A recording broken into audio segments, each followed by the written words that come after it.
Alors, petit privilège que nous offre Ford, c'est de faire un tour du F-150 Lightning. Alors c'est encore une version américaine, ce qui n'est pas officiellement disponible en Europe, mais on va pouvoir aller voir un petit peu à l'intérieur ce qu'il en est. Vous allez voir le frunk et tout, c'est absolument énorme. Et surtout, on va aller faire aussi un petit tour de circuit.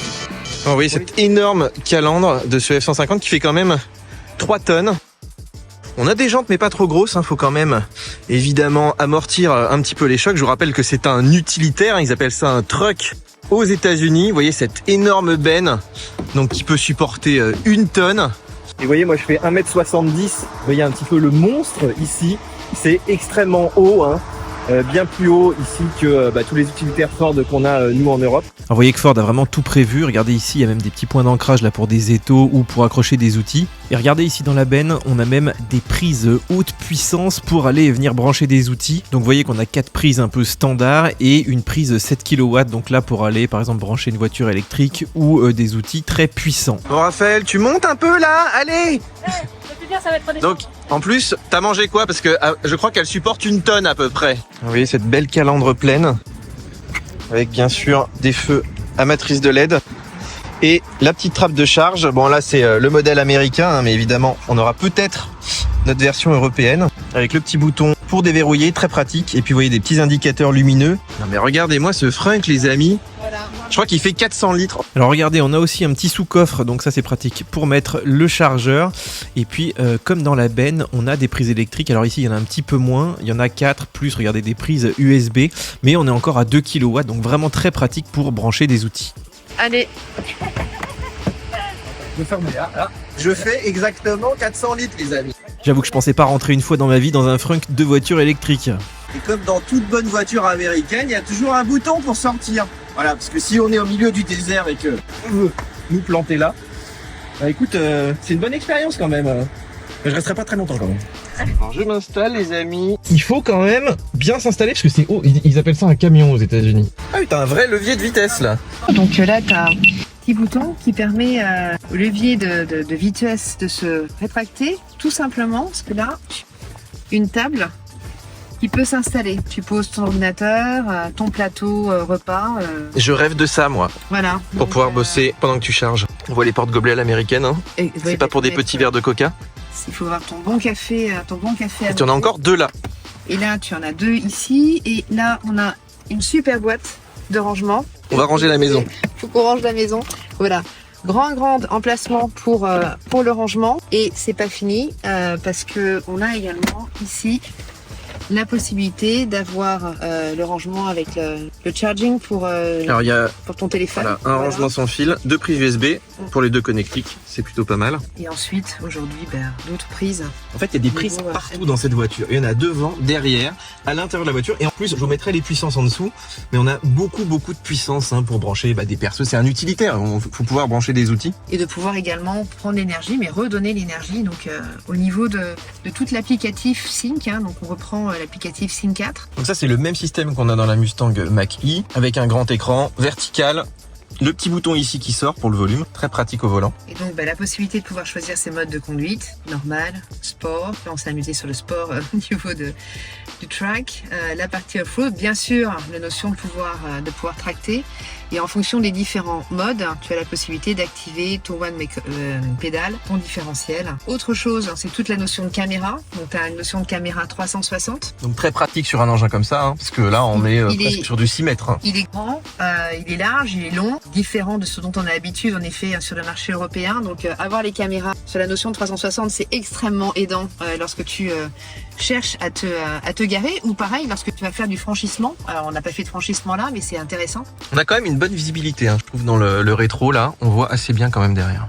Bon, là c'est toute la notion d'accessibilité, possibilité d'ouvrir le frunk, différents ports de table. Sachant que on peut se connecter donc avec l'iPhone, comme dans la Mach-E, avoir la clé sur smartphone. Et ça c'est très pratique, quand tu l'as dans la poche, t'es sur ton chantier, tu veux que la voiture s'ouvre, se ferme. Et il n'y a pas beaucoup de constructeurs qui font ça. Et tu as le pad également, je sais pas si tu as vu au niveau du portant, de ta porte latérale, qui permet de pouvoir ouvrir ton véhicule sans clé, et si t'as plus de batterie, parce que ça peut aussi arriver. Bon, vous voyez qu'on a aussi cette bonne vieille clé Ford à l'ancienne, mais qui est plus obligatoire forcément, puisque vous pouvez avoir la clé donc sur le smartphone. Donc là, c'est tout ce que tu peux mettre dans ta benne, ce que tu peux mettre dans ta benne. Donc, tu as quelque part un poids. C'est que tu vas charger et tu sais jusqu'où tu peux aller. Là, c'est chose assez amusante. Toute la zone light, si on le met sur Power. Donc, imagine que tu es sur un chantier, c'est la nuit, t'as pas terminé, t'as besoin d'éclairer le côté, l'arrière de ta voiture. En fait, on a une très grosse batterie. On se dit c'est bien pour l'autonomie, mais ça permet aussi d'alimenter tout ça. C'est-à-dire que si tu veux rester 3 heures avec toutes les lampes allumées,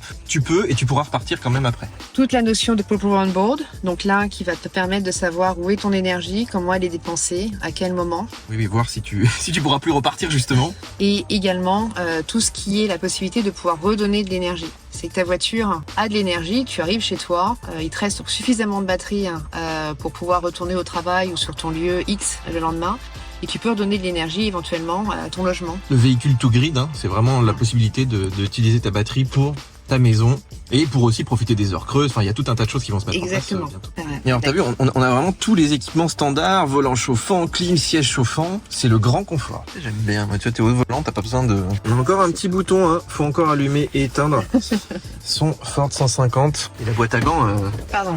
tu peux mettre un catalogue là. En fait, on se rend pas compte là des dimensions, mais là, on pourrait mettre une 3e personne au milieu. C'est un autre monde. Allez, suivant les versions, vous voyez qu'on a aussi des sièges massants avec plusieurs options pour se relaxer quand on a fini son chantier. Et vous voyez que sous le volant, on a toutes les infos. À gauche, la partie électrique, à droite, la partie compteur, et puis au milieu, évidemment, les infos classiques, notamment de GPS. Et vous voyez qu'on dispose d'un magnifique toit. Alors, il est ouvrant en plus, pour avoir beaucoup de visibilité dans l'habitacle. Et vous voyez les places arrière, c'est royal. Là, on peut mettre 3 sièges auto de grands enfants même. Bon les amis, on grimpe à l'arrière. Je vous montre l'espace à bord, qui est absolument incroyable. Alors là, on a 3 vraies places. Là, tu vois, il pourrait mettre une petite tablette. On n'a pas donc de tunnel central, donc vraiment beaucoup de place pour les pieds.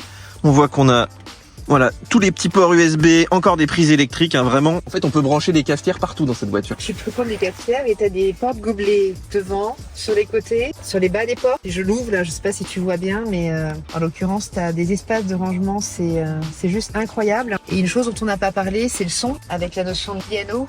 On reste avec ce partenaire, avec un son hyper premium. Bon les amis, c'est parti pour le petit tour de circuit.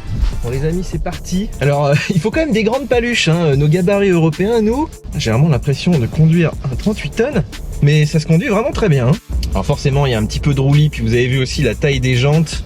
On est quand même sur du confort. Bon, on va se faire un petit 0 à 100 les amis. Ça va envoyer du steak. Allez, 3, 2, 1, go! Oh les amis, regardez notre vitesse. En fait, pour faire du dragster, c'est pas mal. On va pas t'arriver à 110. Pas mal, 110. Ou par contre, le rayon de braquage. Alors, on a plus de 500 chevaux et 1000 Nm de couple, évidemment. Il faut pouvoir tirer des grosses charges. Et on va se faire un petit tour de circuit. Bon, il y a un petit peu de roulis. Les GoPros sont un peu affaissés. Mais ça tient bien le pavé. Alors que c'est pas fait pour ça, on le rappelle. Il faut faire attention parce que la direction est quand même très souple. Mais je suis impressionné par le freinage. Tu sens pas du tout le passage de la régénération au vrai frein. On a évidemment, on reprend exactement les mêmes écrans que sur la Mach-E, avec ce magnifique écran central. Faut avoir des bons bras quand même. Faut tourner le volant. C'est pas le pavé parisien, les amis. Et ça amortit très bien, on est dans un confort royal. En plus, je sais pas si vous entendez ou vous entendez pas, d'ailleurs le bruit c'est extrêmement bien isolé. Et de se dire que ça, avec un gros V8 à l'américaine, ça fait un boucan du diable. Alors, il y en a qui adorent, mais d'être dans un F-150 totalement silencieux, écoute, on peut prendre du plaisir sur circuit avec un F-150.